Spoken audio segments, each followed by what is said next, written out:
Hello दोस्तों, एक बार फिर से आपका स्वागत है। आज के इस वीडियो में हम निफ्टी प्राइवेट बैंक इंडेक्स को डिस्कस करेंगे और यह देखेंगे कि इस इंडेक्स में कितना पोटेंशियल है।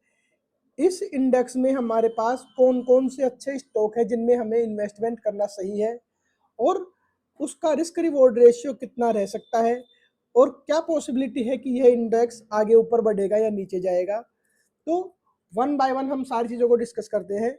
सबसे पहले तो इस इंडेक्स को डिस्कस करते हैं कि यह इंडेक्स क्या कह रहा है। तो यहाँ पर आपका डेली बेसिस पे एक ट्वीजर बॉटम फॉर्मेट समझ लेते हैं इसको, या इसको मॉर्निंग स्टार भी कह सकते हैं, लेकिन यह एक साइन है रिवर्सल का।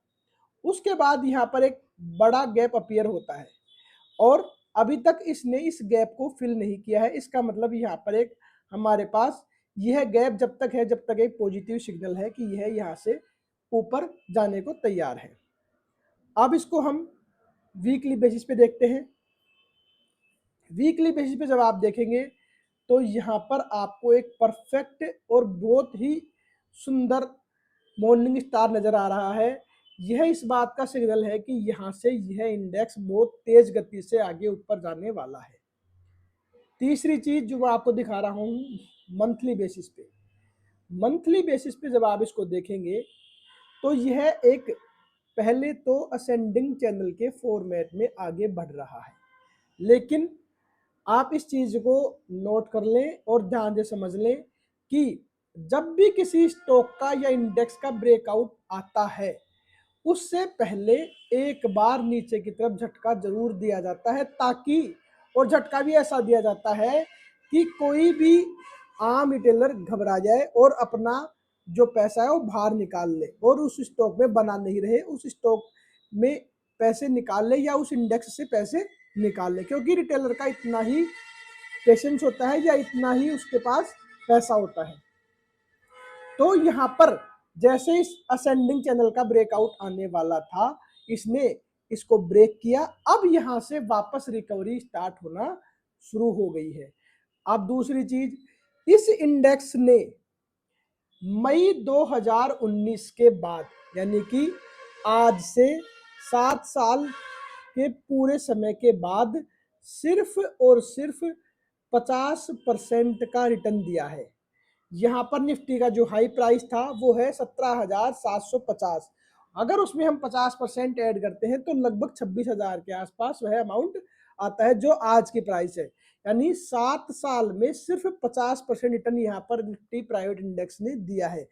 अगर हम किसी भी बैंक में एफडी करवाते, किसी भी प्राइवेट बैंक में या गवर्नमेंट बैंक में एफडी करवाते, तो निश्चित ही हमारा रिटर्न वहां पर 7 साल में 80% रिटर्न होता, जो कि उससे भी यहाँ कम रिटर्न मिला है और साथ में यहाँ पर रिस्क भी हमारी रही है। ये हो गई दूसरी बात।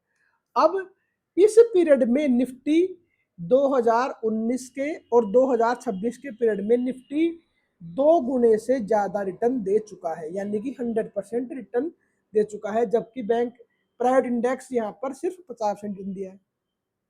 यह हो गई हमारी निफ्टी और बैंक प्राइवेट निफ्टी के कंपैरिजन की बात। अब निफ्टी प्राइवेट बैंक के जो कॉन्स्टिट्यूएंट हैं हम उनको वन बाय वन डिस्कस करते हैं। सबसे पहले हम डिस्कस करेंगे यहाँ पर आपके बंधन बैंक को। बंधन बैंक के बारे में मैंने रिसेंट में ही पोस्ट किया था वीडियो भी और चार्ट भी, जिसमें मैंने आपको कहा है कि यह यहाँ से 414 यानी 414 का टारगेट आपके 2 से 3 क्वार्टर में आने की पूरी पॉसिबिलिटीज है। और उसके बाद यह लगभग 15% वहां से बढ़ चुका है, 175 पर इसका पोस्ट किया था। तो और अब अगर आप यहाँ देख पाएंगे तो यहाँ पर एक बहुत ही बढ़िया डिसेंडिंग चैनल का ब्रेकआउट आ चुका है, जो लगभग 6 साल का ब्रेकआउट है। 6 साल का ब्रेकआउट का मतलब यहाँ पर एक अच्छा खासा मोमेंटम बनने वाला है और अभी भी एंट्री की जा सकती है। दूसरा है आपका आरबीएल बैंक, जिसके बारे में भी हमने डिस्कस किया था। आरबीएल बैंक भी देखिए यहाँ पर आपका इन्वर्टेड हेड एंड शोल्डर बनाकर फ्लैग एंड पोल के फॉर्म में आगे बढ़ रहा है, जिसके बारे में भी मैंने रिसेंट में वीडियो पोस्ट किया था और टारगेट इसका दिया था लगभग 420। बंधन बैंक भी 52 वीक हाई पर है, आपका आरबीएल बैंक 52 वीक हाई पर है। अब तीसरा है आपका इंडसइंड बैंक। इंडसइंड बैंक में भी अगर आप देख पा रहे हैं तो यहाँ पर एक मंथली बेसिस पर ट्वीजर बॉटम फॉर्मेट बना हुआ है और इसने जो यह मेजर ईएमए है इसको होल्ड किए हुए है, मतलब यहाँ से यह वापस ऊपर की तरफ जा रहा है। वीकली बेसिस पे देखेंगे तो यहाँ पर एक मॉर्निंग स्टार फॉर्मेट बना हुआ है और पिछले वीक में जो कैंडल अपीयर हुई है वह गैप के साथ अच्छी खासी इसने वॉल्यूम दी है। साथ में यहाँ पर एक इन्वर्टेड हेड एंड शोल्डर का भी ब्रेकआउट आने वाला है। और डेली बेसिस पे देखेंगे तो यहाँ पर मल्टीपल्स गैप है। मल्टीपल गैप होने का मतलब है कि यहाँ पर लगातार अच्छे प्राइस पर एंट्री की जा रही है और इसमें आप भी भागीदार बन सकते हैं। तो यहाँ पर आपने इंडसइंड बैंक देखा, Bandhan bank Nifty private bank का पार्ट है, RBL bank Nifty private bank का पार्ट है, IndusInd bank Nifty private bank, इन सारे बैंकों का रिवाइवल स्टार्ट हो चुका है। सबसे पहले क्या होता है, किसी भी इंडेक्स को, किसी भी स्टॉक को इस तरीके से गिराया जाता है कि वह स्टॉक यानी अस्तित्व में ही नहीं रहा। जैसे मान लेते हैं यहाँ पर इंडसइंड बैंक है जो 1500 रुपए से आ गया आपका 600 रुपए, यानी कि लगभग 70% इसकी वैल्यू खत्म कर दी। इसी तरीके से आपका बंधन बैंक आया आपका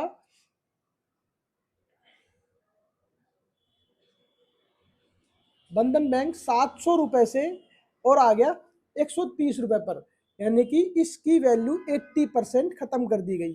अब आता है आपका आरबीएल बैंक 700 रुपए से आ गया 80 रुपए पर, इसकी वैल्यू 90% खत्म कर दी गई। यानी किसी भी स्टॉक को इस तरीके से गिराया जाता है कि आम इन्वेस्टर टिक ही ना सके और जो बड़े खिलाड़ी हैं यानी मगरमच्छ हैं वो धीरे धीरे माल को बटोरते जाते हैं और फिर धीरे धीरे उसका डिस्ट्रीब्यूशन करते हैं और वापस उसमें रिटेलर फंसता है और फिर वापस उसको गिराया जाता है। यह कहानी स्टॉक मार्केट के लाइफ साइकिल के दौरान चलती रहती है। अब मैं आपको आगे दिखाता हूँ IDFC first bank. IDFC first bank में भी कुछ दिनों पहले एक न्यूज आई थी कि जिसमें ऐसा कहा गया कि ऐसा 500 करोड़ का घोटाला हुआ है, उसके बाद इसकी वापस रिकवरी होना शुरू हो गई है। जैसे जैसे आप चीजें समझेंगे वैसे वैसे आपको समझ आएगी कि यहाँ पर देखो मॉर्निंग स्टार बन चुका है।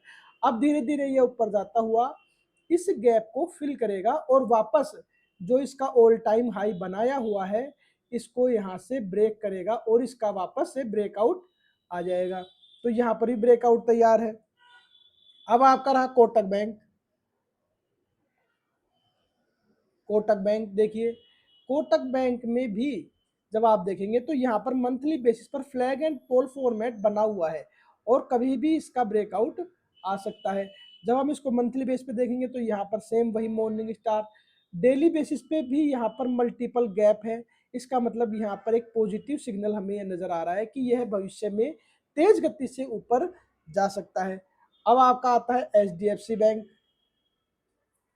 एचडीएफसी बैंक भी HDFC bank Nifty private bank index का सबसे बड़ा कॉन्स्टिट्यूएंट है और हम इसको अगर वीकली बेसिस पे देखें तो यहाँ पर एक मॉर्निंग स्टार फॉर्मेट बन चुका है।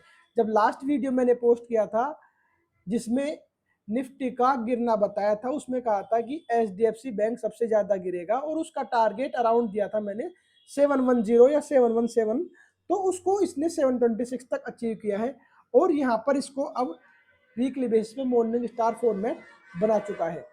और जब तक यह फॉर्मेट बना हुआ है मॉर्निंग स्टार और जब तक इसको ब्रेक नहीं करता है तब तक इसके ऊपर जाने की संभावना बनी रहेगी। तो हमने सबसे पहले निफ्टी प्राइवेट बैंक को इंडेक्स को डिस्कस किया जिसमें यह हमें महसूस हो रहा है कि एक बार हमें धक्का दिया गया। देखिए यह आप ध्यान से देखेंगे तो आपको समझ आएगा कि यह सिर्फ ब्रेकआउट से पहले का एक धक्का है जिसको आम इन्वेस्टर को दिया जाता है और उसके बाद इसका ब्रेकआउट शुरू हो जाएगा, जैसे ही वापस रिकवरी करेगा और उसके बाद चला जाएगा। इसी तरीके से बंधन बैंक जो 52 वीक हाई पर चल रहा है, बढ़िया एंट्री है। आरबीएल बैंक बहुत बढ़िया एंट्री है, इंडसइंड बैंक एंट्री ओपन है, कोटक बैंक और एचडीएफसी बैंक में 1-2 दिन में एंट्री चालू हो जाएगी। आईडीएफसी फर्स्ट बैंक गैप भरने के बाद इसमें एंट्री चालू हो जाएगी।